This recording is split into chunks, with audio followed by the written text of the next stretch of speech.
पर यीशु की सर्वोच्चता। जब वो क्रूस के ऊपर था तब भी वो राज्य कर रहा था, तब वो बेचारा नहीं था या मजबूर नहीं था, बल्कि उस समय भी वो राज्य कर रहा था। बहुत बार लोगों ने मुझसे सवाल पूछा, अगर परमेश्वर यीशु मसीह परमेश्वर है तो वो क्रूस पर इतनी बुरी तरह क्यों मर गया? क्योंकि परमेश्वर तो सर्वोच्च राज्य करता है, परमेश्वर तो सबसे बड़ा है, वो सामर्थी है, तो कैसे एक व्यक्ति उसे क्रूस पर चढ़ा सकता है? तो उसी विषय को हम देखते हैं। पढ़ेगा यूहन्ना रचित सुसमाचार 10 अध्याय उसका 17 और 18 वचन। पिता इसलिए मुझसे प्रेम रखता है कि मैं अपना प्राण देता हूँ कि उसे फिर ले लूं। प्रभु यीशु कहता है मैं अपना प्राण देता हूँ कि फिर उसे ले लूं। तो यीशु का प्राण किसी ने लिया नहीं, बल्कि यीशु ने अपना प्राण खुद दिया, और वो कहता है मैं उसे दे रहा हूं ताकि फिर उसे ले लूं। तो प्राण, बाकी सबका प्राण मृत्यु हरती है, मृत्यु सबका प्राण ले लेती है। यीशु कहता है मेरा प्राण कोई लेता नहीं है, बल्कि मैं उसे स्वयं देता हूं कि उसे फिर से ले लो। तो मेरे प्यारो, प्रभु यीशु मसीह मृत्यु के ऊपर भी राज्य करता है।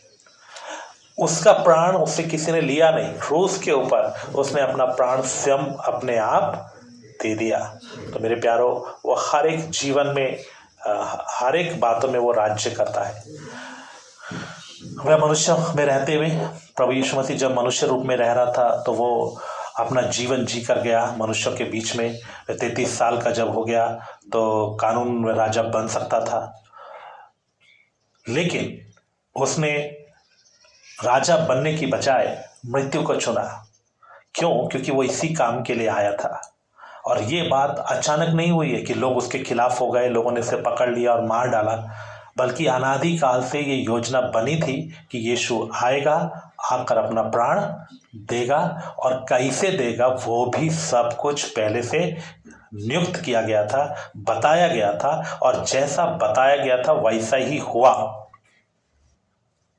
इसलिए मेरे प्यारो, हम इस बात को अच्छे से समझना है कि यीशु मसीह क्रूस पर बेचारा बनकर नहीं लटक रहा है, या वो निर्बल होकर लटक नहीं रहा है, बल्कि उस समय भी वो सामर्थ्य है, और उस समय भी उसी की इच्छा, उसी की मर्जी वहां पूरा हो रही है।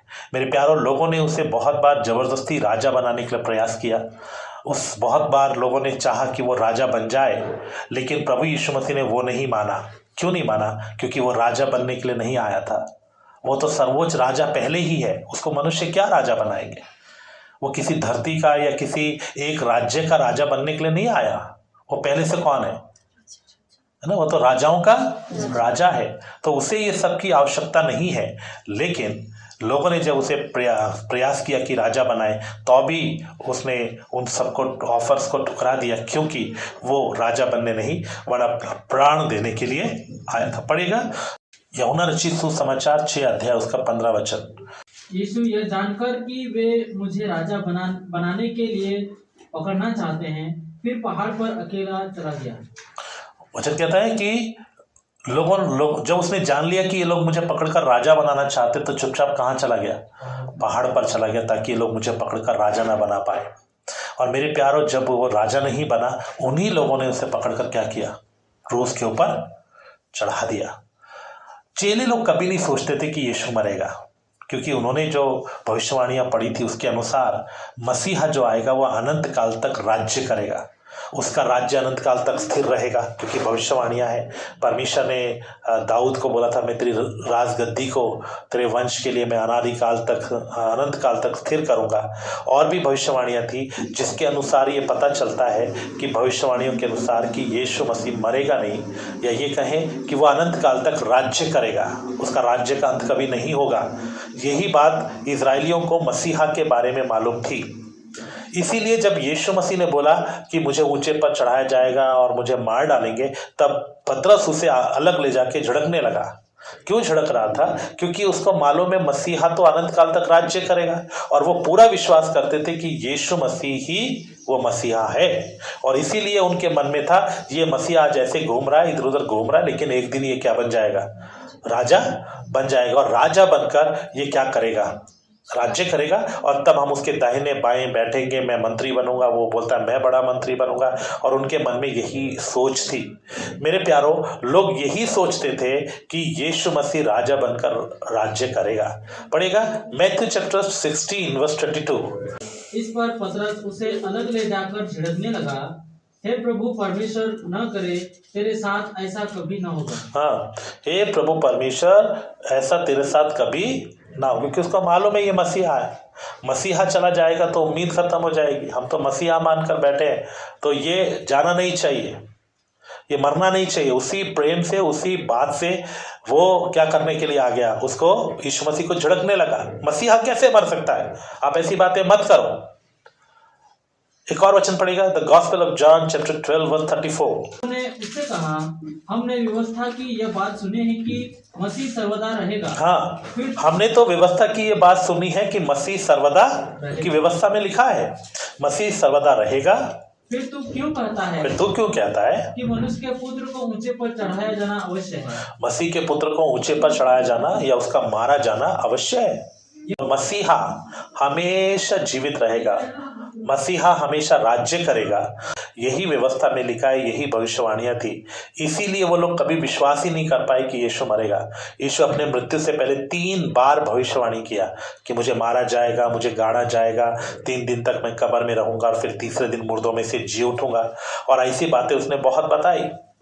वो अंधों को आंखें देता था, वो लंगड़ों को चलने की शक्ति देता था, वो कोड़ियों को शिफा देता था, हाथ लगाता था चंगा हो जाते थे, बोल देता था चंगा हो जाते थे, है ना। उसने मुर्दों को जिलाया, उसने आंधी तूफान को शांत किया, उसने बहुत से काम किए और वो अद्भुत अद्भुत काम करता था। वो जब लोगों को जवाब देता था, लोगों के मुंह बंद हो जाते थे। ऐसे व्यक्ति को कैसे कोई क्रूस पर कीलों से जड़कर मार सकता है, कैसे इस मसीहा को कोई जान से मार सकता है, यही सोच थी इन लोगों की। इसलिए वो व्यवस्थापक भी कहते हैं कि प्रभु मसीहा के लिए तो लिखा है उसका राज्य अनंत काल का होगा, अपने व्यवस्था में पढ़ा है, तो आप कैसे बोलते हो कि मनुष्य के पुत्र को ऊंचे पर चढ़ाया जाएगा।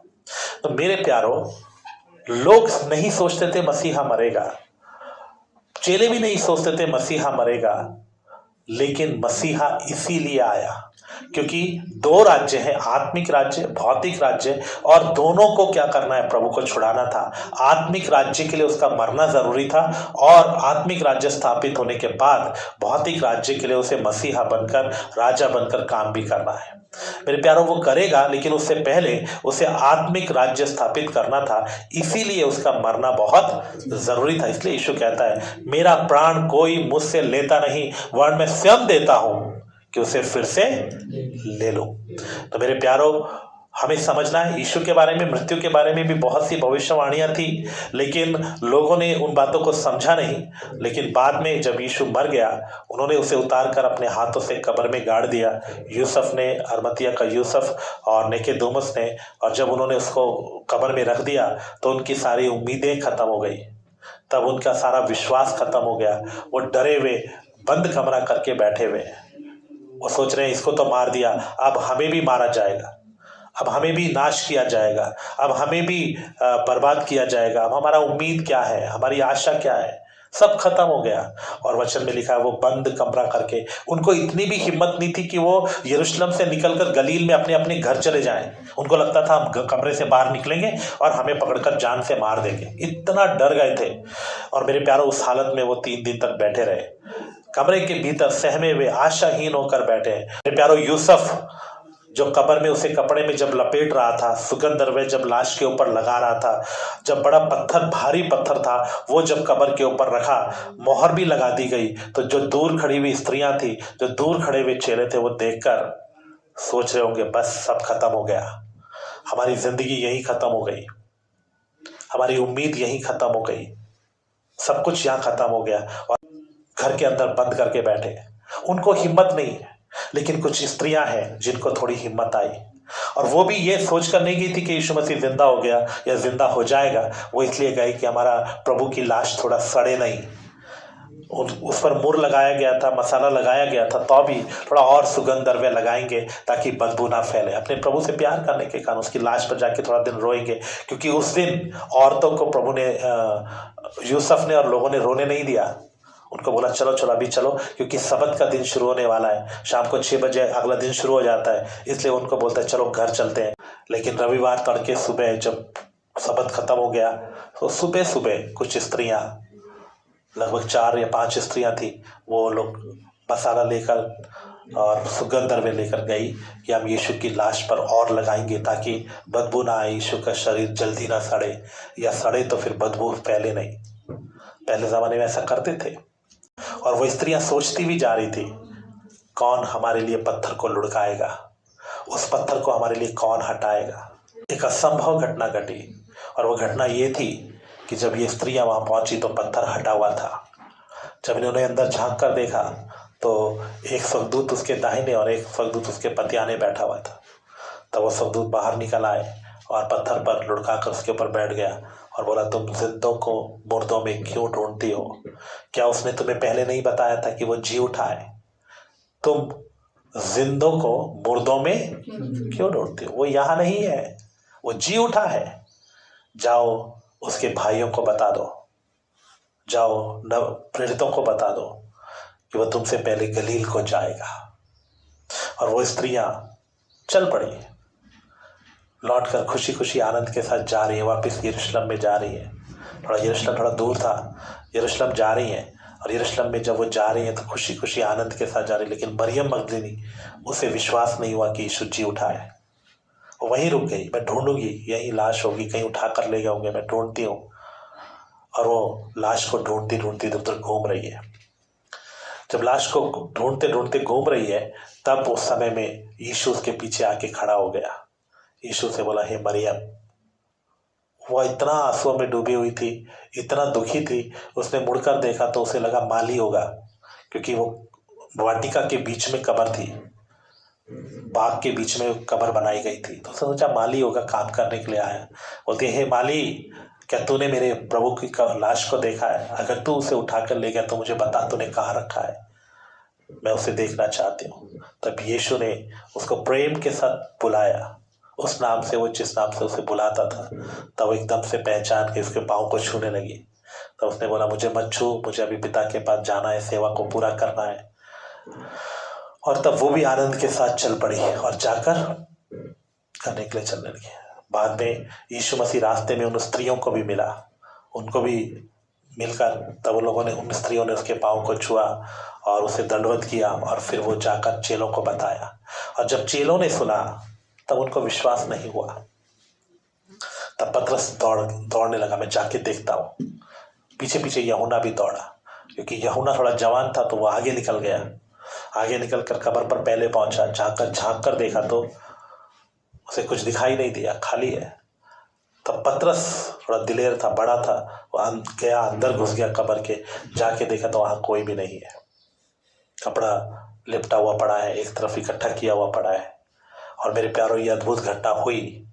वो यीशु मसीह जो मर गया था, शास्त्री और फरीसियों ने जिसकी कब्र के ऊपर भारी पत्थर रखा, जिसको मोर लगा दिया गया, जिसको मसाले लगा दिए गए कि ये सड़ जाएगा।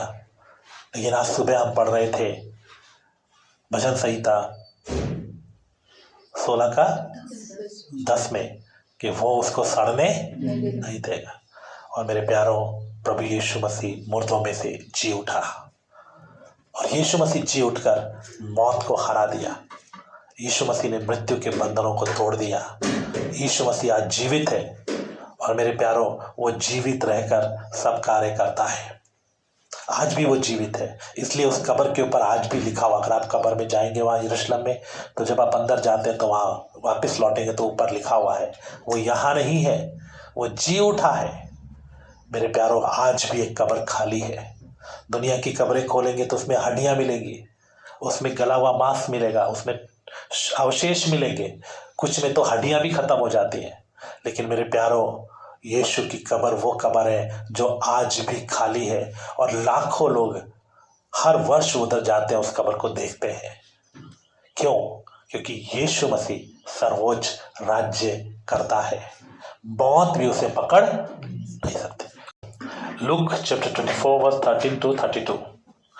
लेकिन उनमें से 2 जन इमाउस नामक एक गांव को जा रहे थे, जो यरूशलेम में कोई 7 मील की दूरी पर था।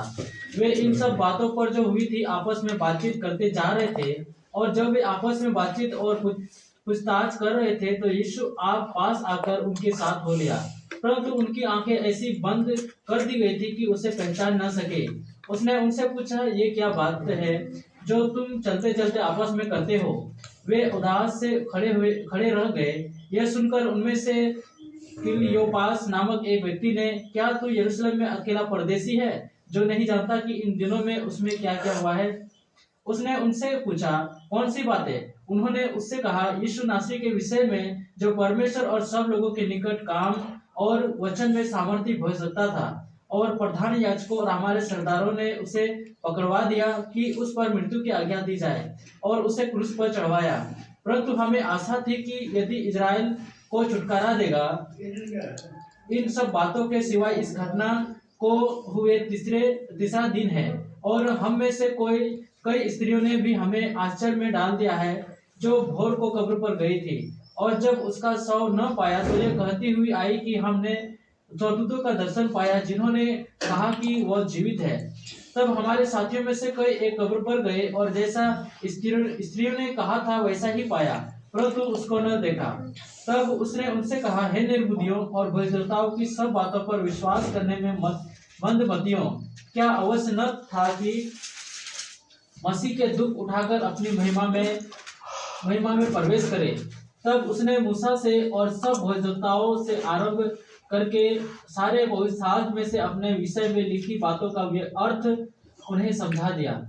इतने में वे उस गांव के पास पहुंचे जहां वे जा रहे थे, और उसके ढंग से ऐसा जान पड़ा कि वो आगे बढ़ना चाहता है, परंतु उन्होंने यह कहकर उसे रोका, हमारे साथ रहो, क्योंकि संध्या हो चली है और दिन अब बहुत ढल गया है। तब वो उनके साथ रहने के लिए भीतर गया। जब वो उनके साथ भोजन करने बैठा तो उसने रोटी लेकर धन्यवाद किया और उसे तोड़कर उनको देने लगा। तब उनकी आंखें खुल गई और उन्होंने उसे पहचान लिया, और वो उनकी आंखों से छिप गया। उन्होंने आपस में कहा, जब वो मार्ग में हमसे बातें करता था और भविष्यवाणी का अर्थ हमें समझाता था, तो क्या हमारे मन में उत्तेजना न उत्पन्न हुई? मेरे प्यारो, लोगों ने उसे पकड़कर मारा नहीं, बल्कि वो कहता है, मैं अपना प्राण खुद देता हूं ताकि उसे फिर से वापस ले लो। और यही यीशु मसीह ने किया भी।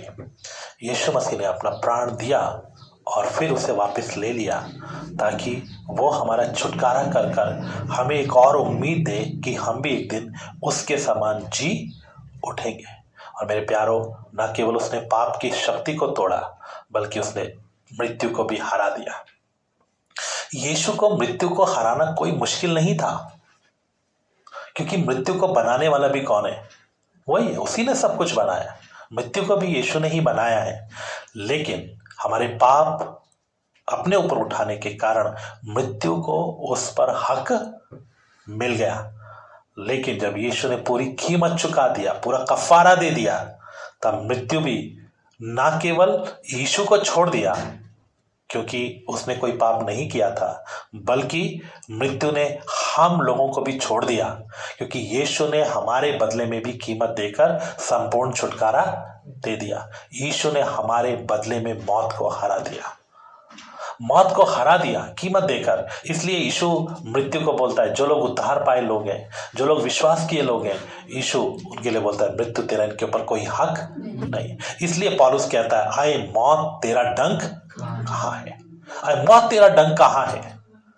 हम भी प्रभु यीशु मसीह में जब से विश्वास किया, जब से उद्धार में आए, जब से हमने यीशु को जाना है, जब से अपना जीवन यीशु को दिया है, मेरे प्यारो, हमारे ऊपर मृत्यु का कोई अधिकार नहीं है। क्यों नहीं है? कल रात हमने देखा था, कल मैंने आपको रात को वीडियो भी दिखाया कि जो विधियों के लेख हमारे खिलाफ में लिखे हुए थे, वो पाप के कारण ही मृत्यु हमें पकड़ सकती थी। लेकिन जब प्रभु यीशु मसीह ने वो विधि के लेख को मिटा दिया, हमारे ऊपर के हर पाप को पूर्ण रीति से मिटा दिया, हर दाग को, हर धब्बे को, हर अर्गवानी रंग के, लाल रंग के पाप को, कैसा भी भयंकर पाप क्यों ना हो, यीशु ने धोकर हिम की नहीं श्वेत कर दिया।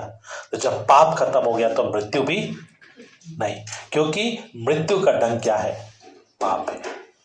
मृत्यु का डंक क्या है? पाप। पाप है तो मृत्यु भी है। इसलिए मेरे प्यारो, हमारे पाप क्षमा होने के कारण, अपराध खत्म होने के कारण, हमारी जिंदगी पवित्र होने के कारण, धर्मी होने के कारण जो उसके लहू के द्वारा हुई है, हम मृत्यु से भी छुटकारा पा गए। तो न केवल यीशु ने मृत्यु को हराया, बल्कि उसने हमें भी मृत्यु से आजाद कर दिया। मेरे प्यारो, वो जीवन का स्रोत है। यीशु मसीह कौन है? पढ़िएगा, the Gospel of John chapter 1 verse 1 to 3। आदि में वचन था, आदि में वचन था, और वचन परमेश्वर के साथ था, हाँ, और वचन परमेश्वर था, हाँ, यही आदि में परमेश्वर के साथ था। सब कुछ उसी के द्वारा उत्पन्न हुआ, सब कुछ उसी के द्वारा उत्पन्न हुआ, और जो कुछ उत्पन्न हुआ और है, जो कुछ उत्पन्न हुआ है, उसमें से कोई भी वस्तु उसके बिना उत्पन्न नहीं हुई। मेरे प्यारो, जो कुछ उत्पन्न हुआ है, जो भी चीज बनी है, जो भी चीज सृष्टि हुई है, वो किसके द्वारा हुई है? प्रभु यीशु के द्वारा। उसके बिना नहीं बना। शैतान को भी यीशु ने बनाया, वो सृष्टि है। बुराई को भी यीशु ने बनाया, अंधकार को भी यीशु ने बनाया, इसलिए वो सब सृष्टि है। सिर्फ एक ही है जो कहता है मैं जो हूं सो हूं, वो परमेश्वर, एकमात्र परमेश्वर। वो कहता है मैं और किसी को जानता नहीं, और कोई नहीं है, मैं किसी को नहीं जानता हूं। आदि में वचन था, वचन परमेश्वर के साथ था, वचन ही परमेश्वर है, और वचन में ही क्या है? जीवन है। वचन में जीवन है। यीशु अपने में जीवन रखता है, उसे कौन मारेगा? उसे कोई मार ही नहीं सकता, क्योंकि वो अपने में क्या रखता है? जीवन रखता है। इसलिए वो कहता है मैं जीवन दे रहा हूं ताकि मैं कीमत अदा कर दूं, ताकि मैं इनके लिए जो सजा उठाना है वो उठा लो, और फिर मैं उसे वापस ले लेता हूं। और ये बात भी उसने पहले ही बताई। ऐसा नहीं है कि झूठ फैलाने के बाद लोगों ने बातें गढ़ दी, नहीं, उसने पहले ही बताया। इसलिए शास्त्री फरीसियों ने उसकी कब्र के ऊपर क्या भी ठहराया? पहरा भी लगवाया, सिपाही लोग भी, सैनिकों को भी रखा, मोहर भी लगाई, सांकलें भी गाड़ दी गई, ताकि कोई भी इसको छू ना सके। लेकिन मेरे प्यारो, यीशु को वो कब्र बंद नहीं रख सकी। वो कब्र का पत्थर भी हट गया, यीशु भी जीवित हो गया। तो मेरे प्यारो, आज हम उस परमेश्वर के पीछे चल रहे हैं जो अपने में जीवन का स्रोत रखता है। इसीलिए हम जब उसके पास आते हैं, हमें जीवन मिलता है।